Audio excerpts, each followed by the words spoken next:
If you can't first take care of yourself and then take care of the people close to you, what right do you even have to go out into the market and say, here, market, here, audience, here, customers and prospects, I'm going to take great care of all of you. And in exchange for that, I want your money. You're not even taking care of the people that live under your roof. You have got to advocate for yourself. You have got to get loud and noisy and bold and unapologetic and almost confrontational with the market to go, listen up. This is who I am. This is what I do. Pay attention. And I'm going to win you over with value.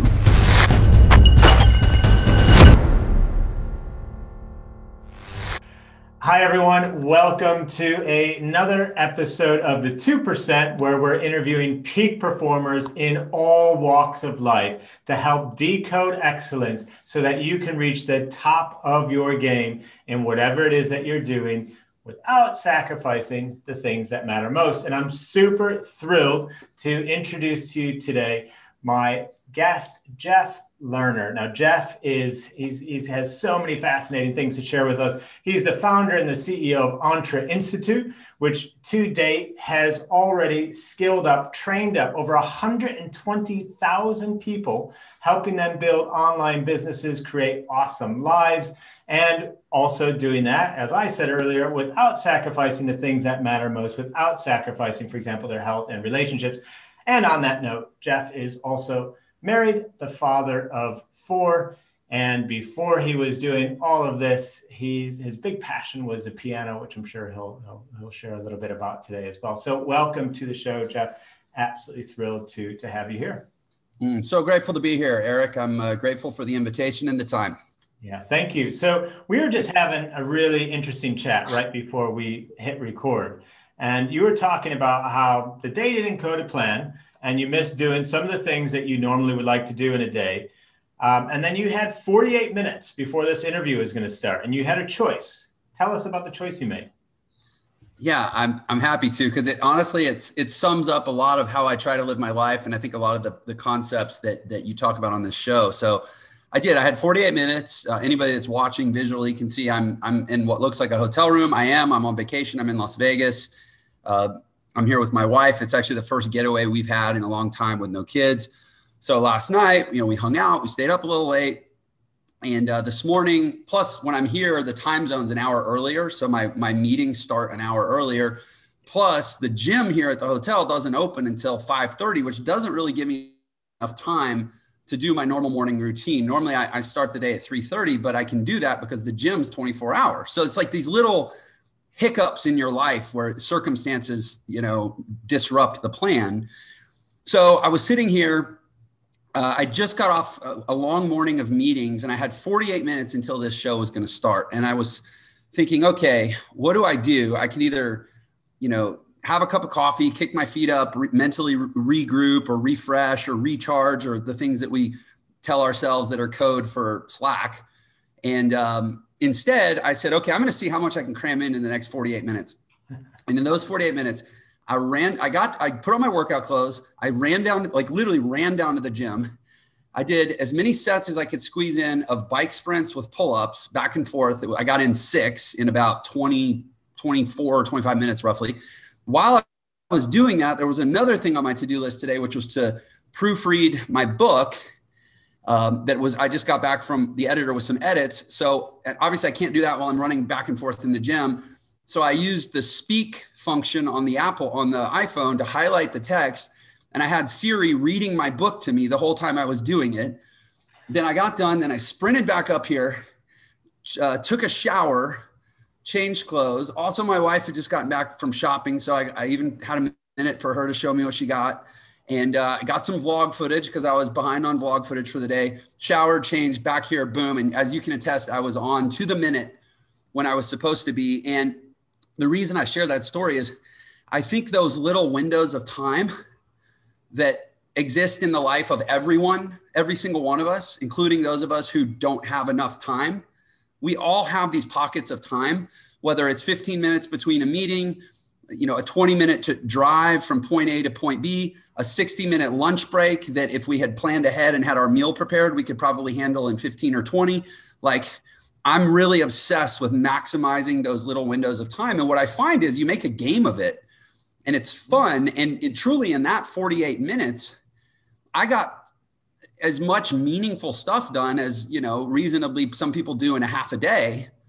And it's like, I didn't even miss the time. It's like I created time out of thin air just by using a gap that normally would have gone to waste. And anyway, you get the point, and then what's funny is I get so excited about it. I want to talk about it for the next hour to people like you that understand high performance. It's like, I'm such a performance nerd that this is like the high point of my day is just that I had a really efficient 48-minute packet of time. Yeah, but that's awesome, and it's as you're talking, I literally looking up above my screen here, and it says 10 minutes to success, and the reason it says that is because I have a quote from the founder of IKEA, and he said you could do so much in 10 minutes time. 10 minutes once gone are gone for good. Divide your life into 10-minute units and sacrifice as few of them as possible in meaningless activity. And, that was from a man who, built, IKEA up from scratch and turned it into the multi-billion-dollar, company it was.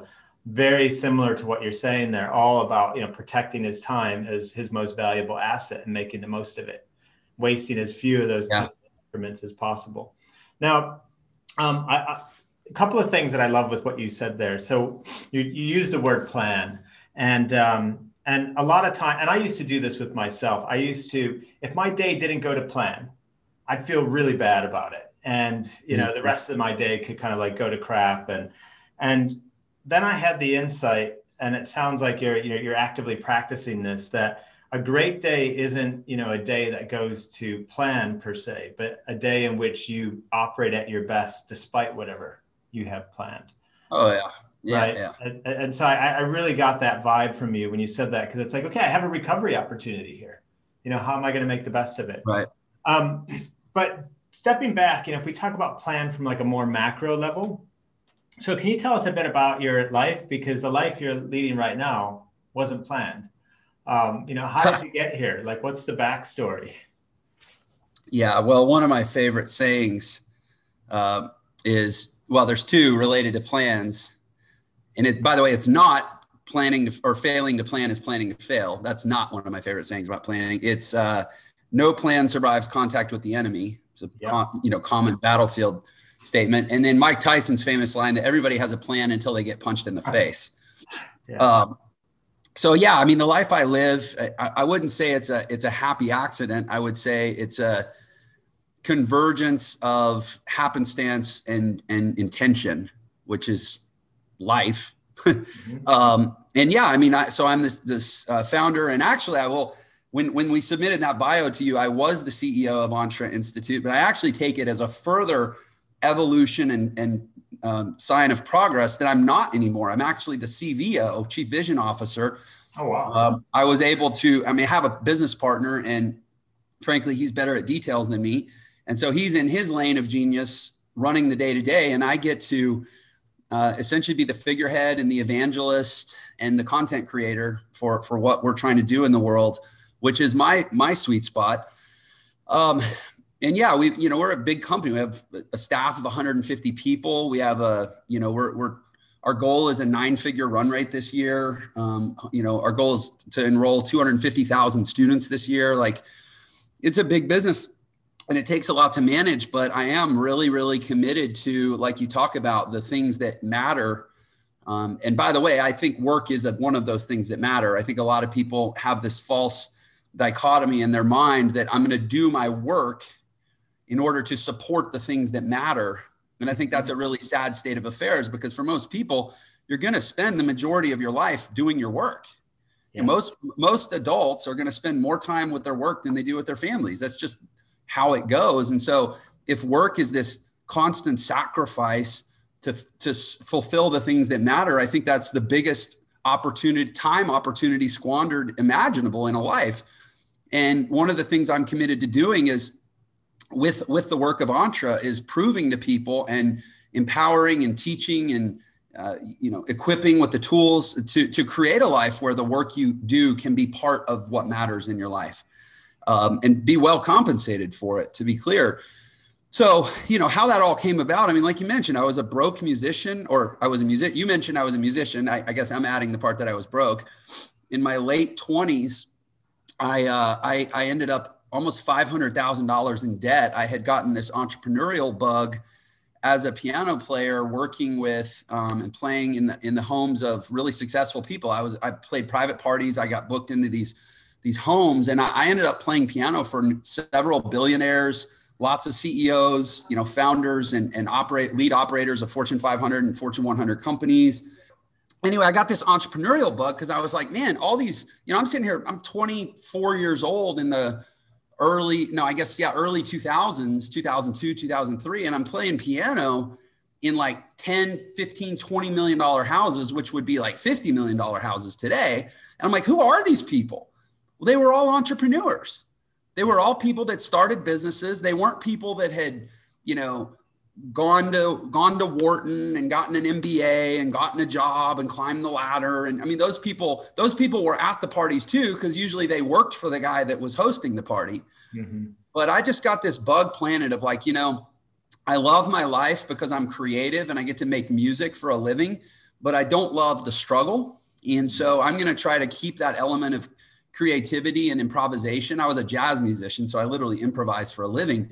But I'm going to try to learn some different skills. If I can play these 88 keys the way I do, I can probably pull some different strings. And I became obsessed and a student of business. And it took 10 different business attempts in my 20s, everything from MLM to starting a marketing company. I was a party promoter for a while. I tried starting a booking agency to book other bands.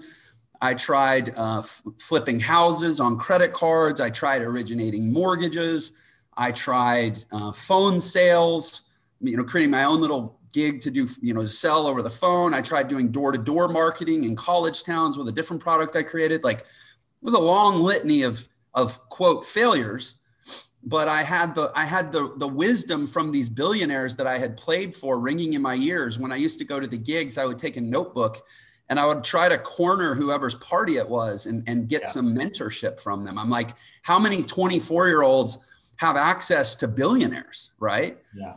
And so I would go into their house and I would ask them questions. Usually I'd only get like 30 or 60 seconds of their time, but 30 or 60 seconds of time from a guy that like Bob McNair of the owner of the Houston Texans football team, who passed away in 2017, 60 seconds of his time, although actually I got a few more than 60 seconds, but this is a guy that failed at 17 businesses, didn't have a success until his mid 40s. And at the time I was playing for him in his 60s, he was worth $2.5 billion. And when he died, he was worth almost $5 billion. Like, you get a couple minutes of that guy's time, you want to be prepared, right? And he told me, he said, they tell kids all the time that insanity, the definition of insanity is doing the same thing over and over and expecting a different result.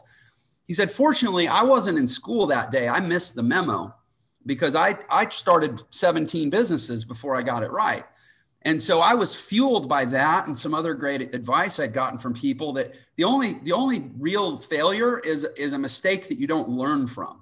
And so every one of these failures, I was getting better and just iterating again and again and again until, finally in 2008, admittedly coming off my biggest failure, which was opening a couple franchise restaurants and taking on a bunch of debt. And, sometimes we got to learn the lesson the hard way about being undercapitalized and over leveraged. And I did. But under that pressure of having to pay off $500,000 in debt, I went online and I discovered a much more scalable, lower friction, lower overhead way of doing business in the digital economy. And I was able to pay off $500,000 in debt in 18 months. And what was your experience in digital and online before finding it? It was about the same as my experience of flying shuttles to Mars. So what did you do? How did you, set yourself up, focus in the right way? How did you, understand what to do to reach the top of that game so quickly? Two things. One, I'll give you the easy thing first, which is I bought some training from a credible source. Okay. I joined a community, and it wasn't just training, it was community. I think that's in fact, the way Entre teaches education, we teach that community is just as important as knowledge. Mm-hmm. And I believe that very strongly. And I think one of the reasons I was successful is because I didn't just buy a good course on affiliate marketing, which was what it was. I joined a community of about 40,000 affiliate marketers and got a lot of support and guidance from that community, especially about 20 people in that community that were the highly visible leaders and top producers in that community.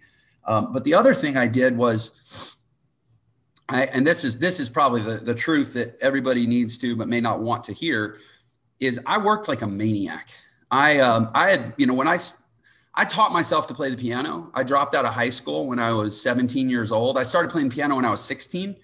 And within a few months, I was like, this is what I want to do. I don't want to get a job. I had a summer job the previous summer when I was 16, and I got fired and I hated it. And I was psychologically unemployable and I resented authority. And I frankly had a lot of personal issues that went beyond just not wanting a job. And I've, thankfully done enough therapy. I can claim that I feel like I've resolved a lot of those, but fundamentally at a young age, I did not see myself ever getting a job.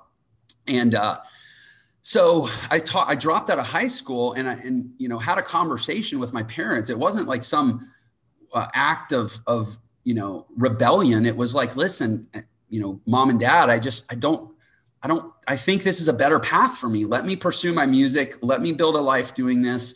I know it's going to be hard. I know I'm not going to be that well paid, but honestly, getting fired from a job every 2 weeks doesn't pay very well either.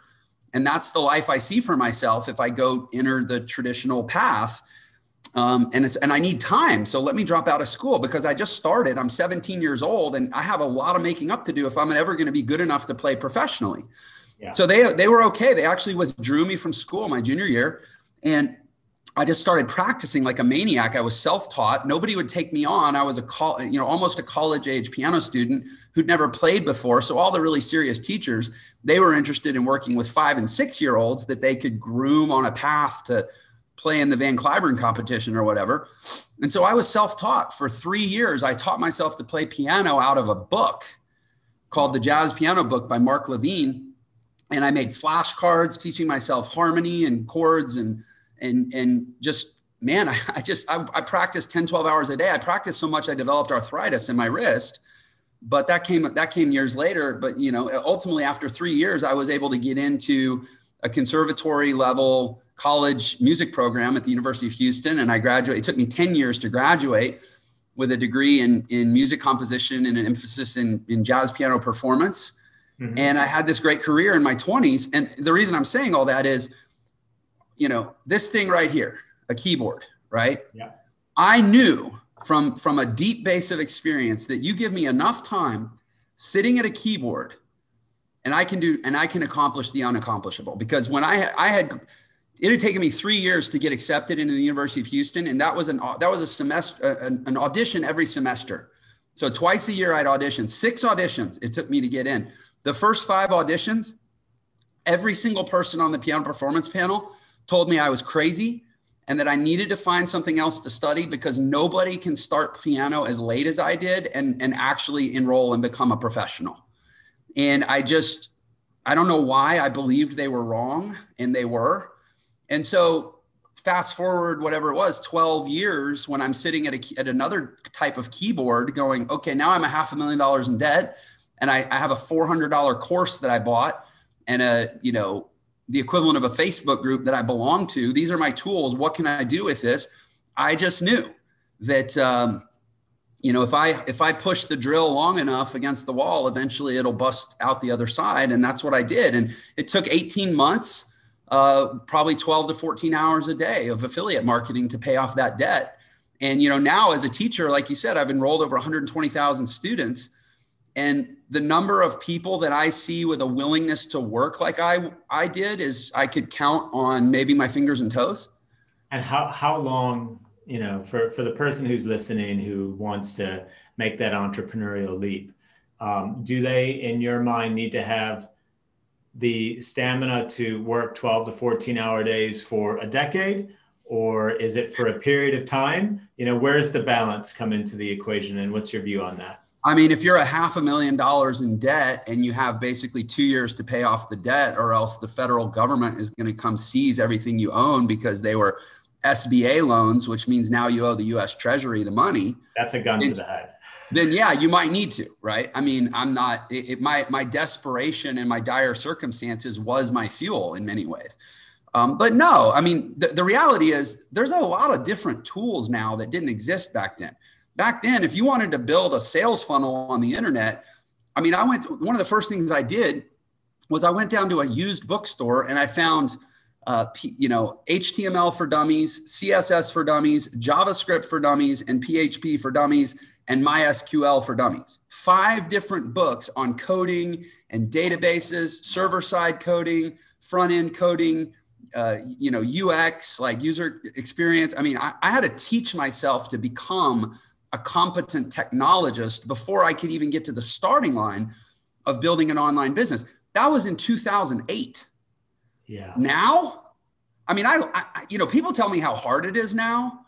And, I don't want to sound unkind, but I just sort of smirk it's kind of like when you see how like old school bodybuilders had to train with they were like filling up paint cans with cement to do lateral raises and stuff. And it was just a totally different world. Now you go sign up for an Entrasoft account, which is shameless plug. That's our funnel builder software. And you have 25 beautifully designed, high converting sales funnel templates that you can activate with a click of a mouse. That would have taken me 6 months to create one of those when I started. So yeah, I don't think it's required now. I think to do what I did, it was required then. Got it. And talk to us a little bit about Entre Institute, because one of the things that you really pride yourself on with the whole institute is you talk about these 3 Ps of excellence. Can you take us through those? First of all, I'm grateful that you asked, because this is actually the thing about what we've done at Entre that I'm the most proud of. Digital marketing education and digital business education is, I don't want to say it's a dime a dozen, but it's fairly widespread on the internet. Now, I think that we curate it better than most. So we bring together the best people and the best information, and we screen out a lot of the fluff that a lot of, you'll waste a lot of time consuming if you try to do it on your own. But beyond that, I think the thing that I'm most proud of, and certainly I know for a fact the reason that we have the most stickiness and success in the market is we teach a model called the 3 Ps, as you mentioned, the 3 Ps of excellence. I draw them as concentric circles. So the inner circle, the core, if you will, is physical excellence. It doesn't have a damn thing to do with making any money. It's just about taking care of the battery and the machinery that you need to go out into the world and do anything, even if it's just to love your children. You can't love your children well if you're a tired, broken down piece of flesh, right? Mm-hmm. So we start with physical. Then and by the way, that includes psychological and even a portion of spiritual, which I can dissect if you want. Then we go to personal excellence, which is the next ring.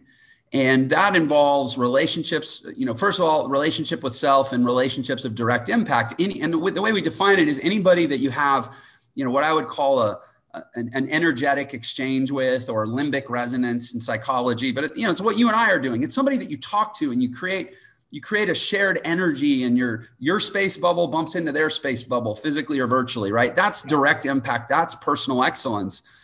And then, and only then, does the third ring of professional excellence is it even a worthwhile conversation? And I see so many people, so many entrepreneurs, especially on the internet, where there's this culture of it's so ironic because there's this like dual culture that's all about the hustle and the grind.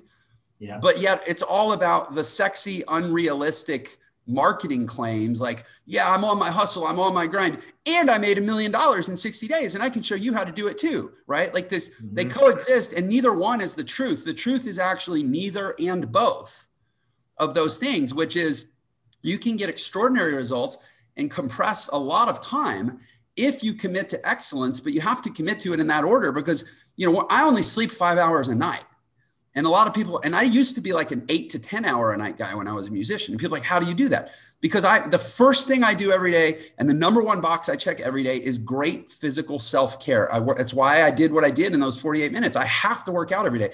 I haven't missed, I work out 7 days a week. And unless it's an extremely impossible day of travel, I haven't missed a day in 5 years. By the way, I haven't been sick in 5 years either. And so I have to check that box. I also have to eat, I have a very specific nutritional regimen. I prepare all my meals twice a week. So it doesn't take a lot of time. In fact, it takes less time than driving to McDonald's to eat a Happy Meal. And, I have a very specific supplementation regimen, and I'm extremely diligent about that part of my life because it allows me to need less sleep than most people and do more work in an hour or two, or certainly by 8 a.m. every day when my morning routine concludes, which is from 3:30 to 8 a.m. It's a 4.5 hour morning routine.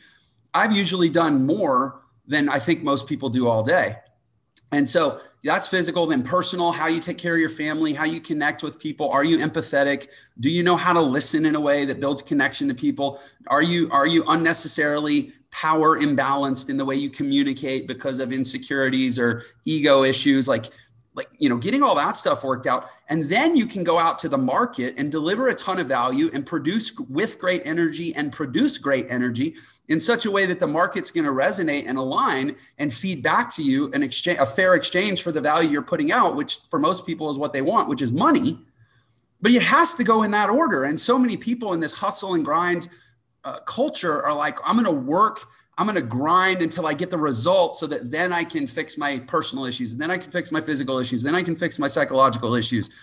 And I asked the question, it's like, if you can't first take care of yourself and then take care of the people close to you, what right do you even have to go out into the market and say, here, market, here, audience, here, customers and prospects, I'm going to take great care of all of you. And in exchange for that, I want your money. You're not even taking care of the people that live under your roof. Yeah. And so that's the thing I'm most proud of. 100% agree with that whole structure, everything that you set up. I mean, I had an incident where I nearly died almost a decade ago. And that was because I wasn't focused on my health. And then interestingly enough, when I was in the ambulance and they're administering nitrates and, the paramedics looking down at me, the first words out of my mouth was, please don't let me die. I have a 5-year-old son. So it's my health, which was compromised. And the first thing I was worried about was my relationship or a relationship. Yeah. There was no mention of, please don't let me die. I have to clear out my inbox.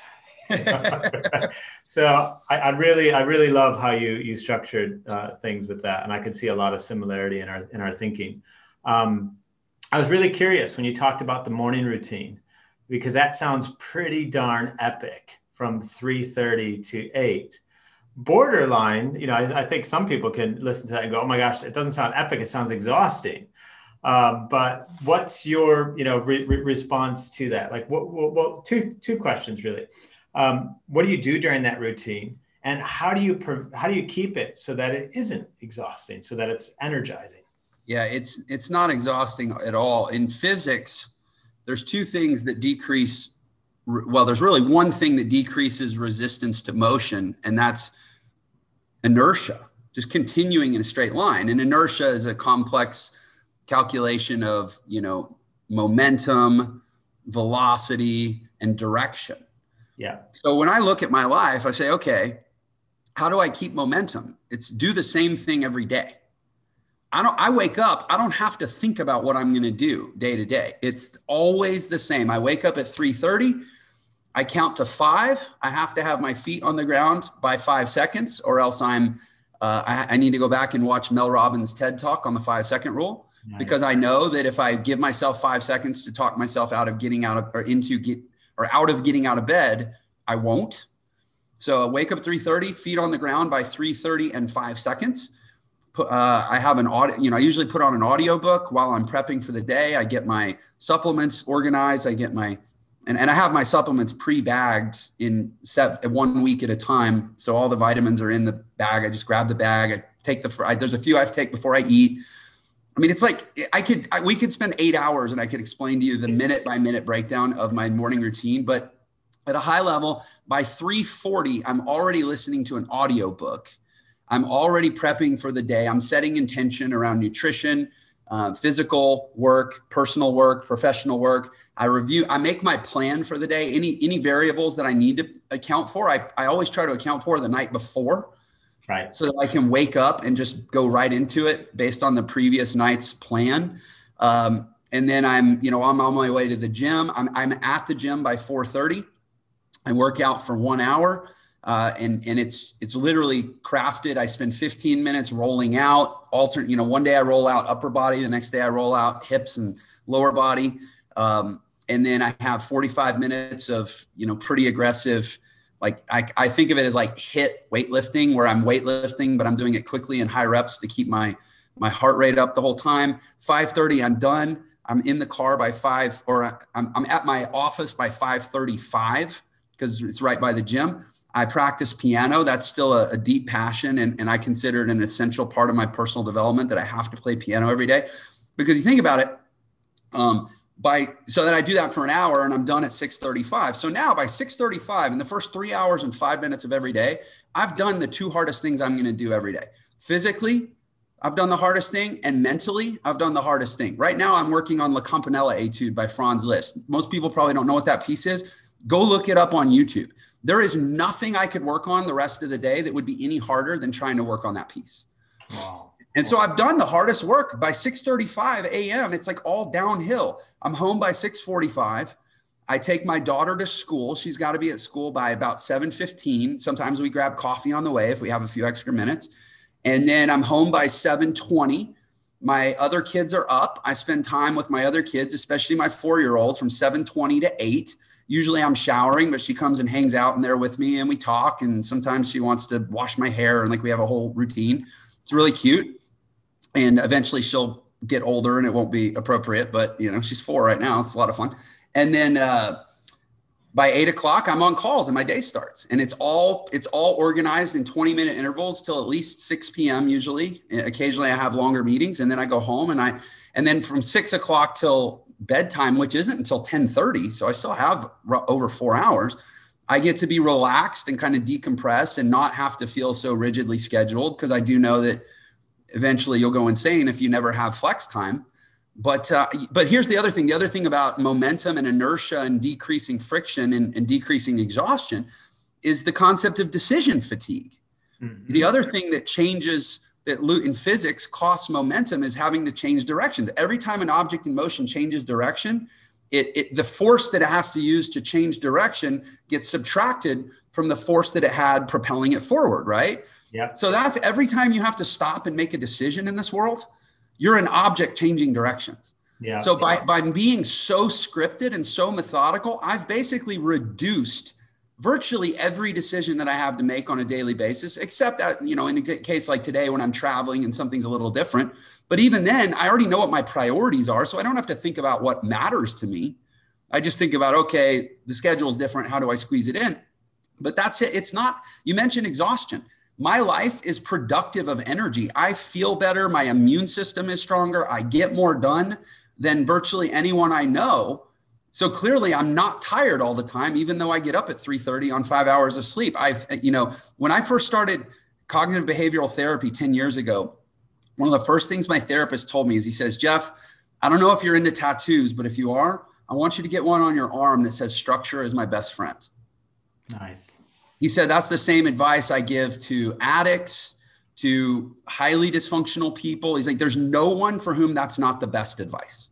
And as you were talking to, you reminded me of a quote from Jack Canfield. And he says, 99% is a bitch, 100% is a breeze. And what he talks, and it's about decision fatigue, really, because when it's just, this is the way I do things and there are no alternatives, like I don't eat McDonald's. Like, what about when it's a birthday party, or when it's, no, that's the 99%. And then do I deserve it or not? And it creates a slippery slope. Whereas if it's 100%, life is a breeze. I only do things this way.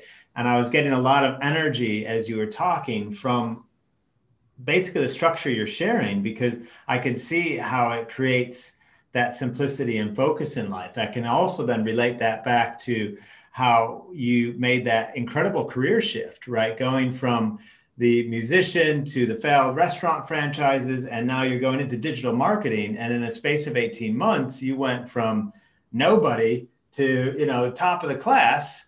And that must have been, related to that intense focus and ability to, structure. Yeah, at the time, I would say it was just as intense, but it wasn't nearly as balanced. And I don't really love that word balance because of the way it typically gets used as a justification of a series of compromises. Like, oh, well, I'm just balanced. That's why nothing's that good. Like, I don't like that. But at the time, it was like, oh, 14 hours a day, one thing to solve one problem. Now it's 19 hours a day to touch on numerous things to create an overall puzzle that's the complete picture I want for my life. But the intensity and the energy and the drive is non-negotiable in all cases. And the discipline is key. And can I say something about that word, discipline? Yeah, go for it. Discipline. A lot of people think of discipline as like, the connotation of discipline a lot of times is like punitive enforcement from parents. It's like, oh, I messed up and I was disciplined. First of all, if you're a parent, there's a great book called Positive Discipline and a series of books called Positive Discipline by Jane Nelson that can help reframe the definition of the word discipline. But the root of discipline is disciple. Yes. A disciple is about service to a set of beliefs, or a being if you want, but it's about service to a set of beliefs that are bigger and more meaningful than our small, insignificant life. It's a way to get significance in our small, insignificant life by being a part of and in service to something greater than ourselves. Yeah. And when you reframe discipline as that, it doesn't become this, oh my gosh, I need to do this thing, but I really don't feel like it. It's more like, oh my gosh, I get to do this thing that I should do because what it makes my life mean. You're talking about the 2%, that's Maslow, the fifth hierarchy or the fifth tier of self-actualization. That all happens inside of discipline, right? Because you get to be a part of something bigger than yourself. Completely. So, and another angle I like with it is just to embrace and accept pain. And so I think of, nothing comes for free in life. I always say to myself, it requires a payment of some form. Mm-hmm. And I can either pay now with the pain of discipline, or I can pay later with the pain of regret. And the pain of discipline is always cheaper than the pain of regret later, right? So, amen. Like I say, what's that thing that's like real common now on the internet? They say, choose your hard. Yes. Yeah, exactly. So on that note, maybe we wind a little bit back in time. And I know you had, growing up, and you suffered various obstacles and bullying, and that was a difficult, time for you. So can you share a little bit more about that? I think that would really resonate with people. And then also, how did you overcome that? Yeah. So I appreciate the question. And I do like sharing this part of my story, even though it's still to this day, it's the hardest thing to talk about because, and certainly this has been my experience. Usually the hardest things are the best things. And I know this reaches a lot of people. So yeah, I was bullied pretty bad when I was a kid. And it was, I think it was, at least it was, I mean, everybody's bullying experience is unique to them, but I think mine had a unique quality that everybody can understand, where I grew up with or I still have a genetic condition called Waardenburg syndrome that, especially when I was younger, it really resulted, I kind of looked different. As I went through puberty and I matured, it's not as visible, but I looked, to be honest, I looked like I might've been like handicapped when I was a kid. And, but I wasn't. I was like a pretty smart kid. So it was that much more frustrating that people treated me like there was something wrong with me.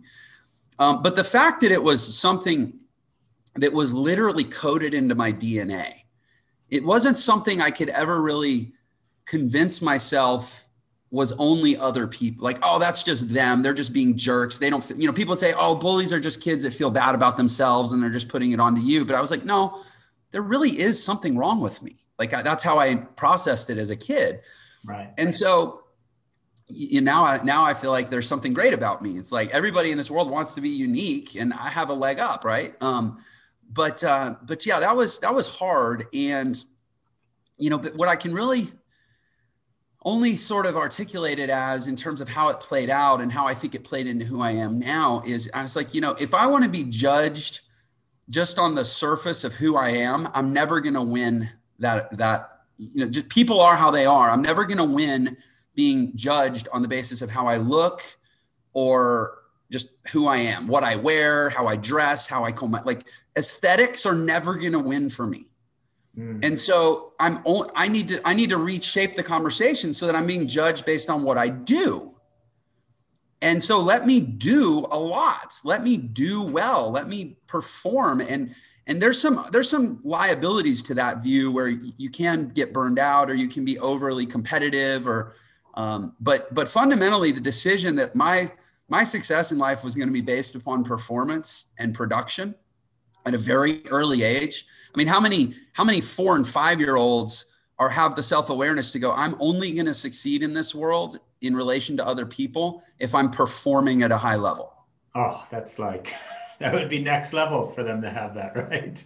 and it was thrust upon me, admittedly, in an unpleasant way, but I think it serves me to this day, especially because I've done the personal work to temper it and reframe it in a healthier way. But, I would share that with everyone. Lean into your weirdness, lean into your differences and whatever makes you less palatable and less conforming and to the rest of the world. Lean into those things because A, they're probably your strengths, and B, they create a paradigm for your life where if you operate and execute on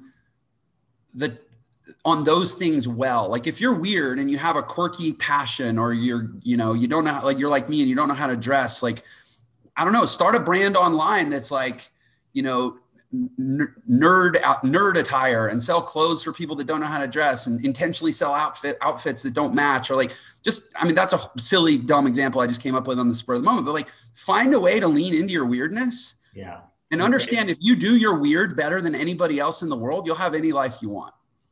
Awesome. The, I was looking through the Entre Institute website, and there was a particular thing that interested me around. So when an entrepreneur who's keen to build an online business, joins your, incredible community, one of the things that they have access to is coaching. And you talk about how they get a quite unique blend of business, life coaching, and, digital marketing coaching. Mm-hmm. So on that note, could you just share just one top tip in each of those areas on the business, life, and digital marketing side? Yeah, I think on business, life, and digital marketing, actually, my first tip is going to really be kind of business and life. Okay. It's that, historically, we've evolved in a world where there were a number of fairly consistent variables. And your ability to stand out was based on how well you could operate in and leverage those variables. So people, for most of human history, we all live, whatever town we were born in is the town we were going to die in. Whatever our name was when we were born was going to be our name when we died. Whatever our father did typically professionally was what we were going to do professionally. Or if we were a woman, it was going to be about marrying into X. So when in a world like that, you can understand why we evolved this deep desire to be, to be like everyone else and to be kind of conforming and to be excellent within a very specific box. But that's not the world we live in anymore. There are now 7.5 billion people that are all free radicals floating around in the world with very little constancy or set foundations to their life, where like you can be anyone you want, you can go anywhere you want, you can create any business you want, you can work any job you want, you can get access to training on just about anything on YouTube, and you can, relationships. It's not like, oh, well, you're not in my club, so I can't talk to you. You can meet anyone you want. Like all the structure, I guess, all the enforced structure is gone. And so within that, that's why it's so important to create structure, because we were never adapted to operate with this many variables. So one, you have to create structure in the absence of structure that's being forced upon you because the world has changed. But the other thing is you got to understand that there's no assumptions anymore.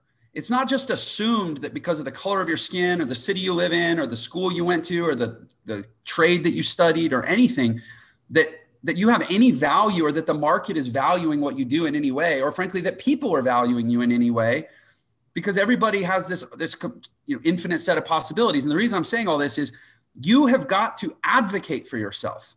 You have got to get loud and noisy and bold and unapologetic and almost confrontational with the market to go, listen up. This is who I am. This is what I do. Pay attention. And I'm going to win you over with value. But once I do, I'm going to expect fair compensation.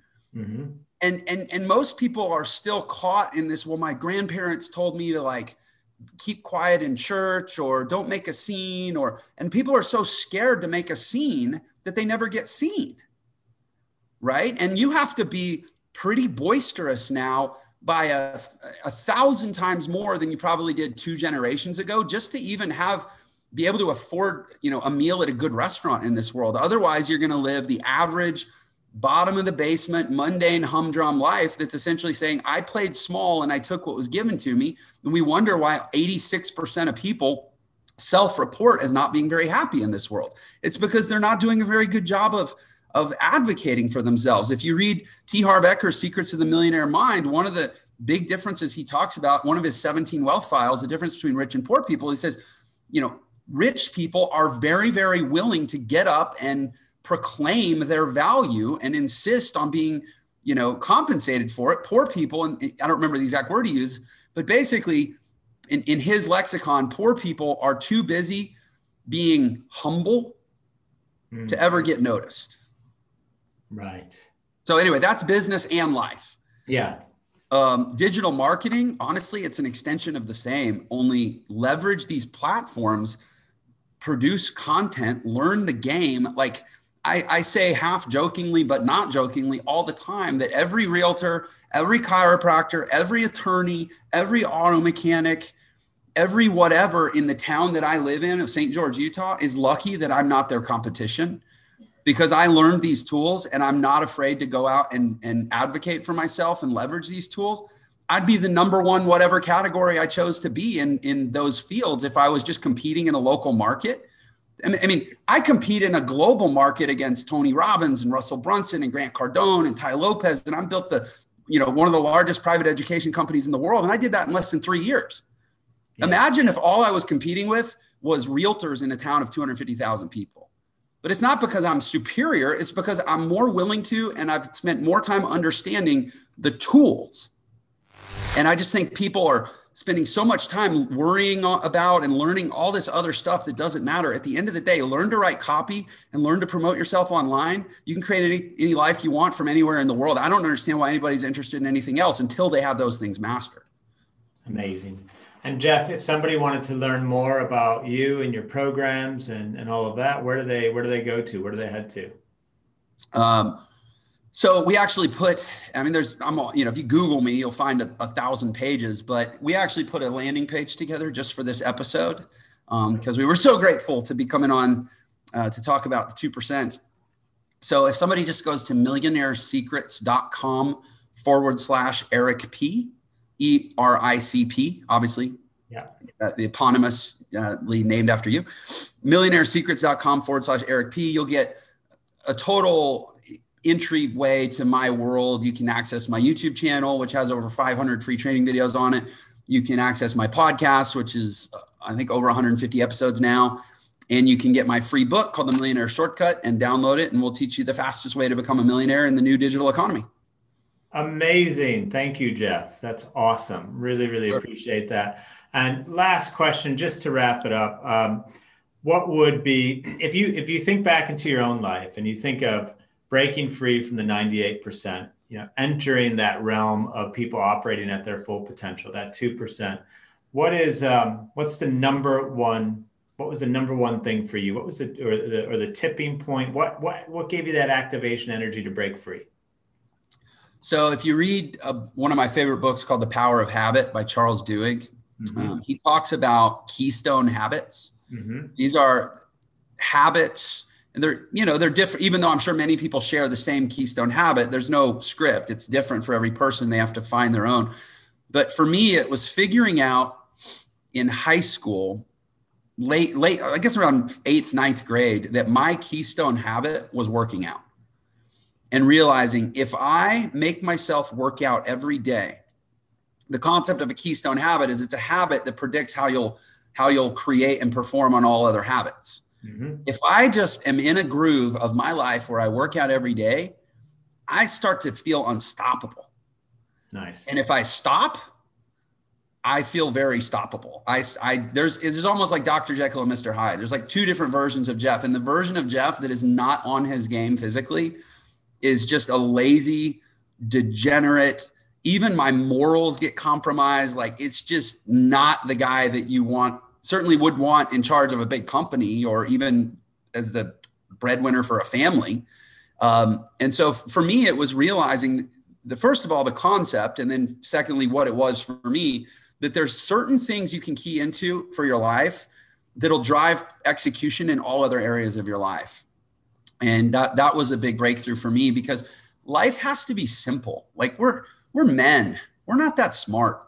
Yeah. Like, it's got to be so simple that we can remember to do it, even when like we're stressed and we're under a deadline and our wife is mad at us and our kid, whatever, our kid spilled coffee in the back seat, or, well, that's a weird one. Kids probably shouldn't be drinking coffee, but like, life is chaotic. And in the moment, if there's not super simple things I can retain and access when my, adrenaline is surging, I'm not going to be a top performer, because it's easy to remember how to be a peak performer when there's no pressure, but you got to be able to do it when there's pressure. And so for me, the simple idea that, okay, I have 16, 18 hours in a day, I better squeeze a workout in and everything else will work out. No pun intended. That's like so simple, I can actually remember it. Love it. Love it. And, I love this quote I came across, that 90% of our psychology is driven by our physiology.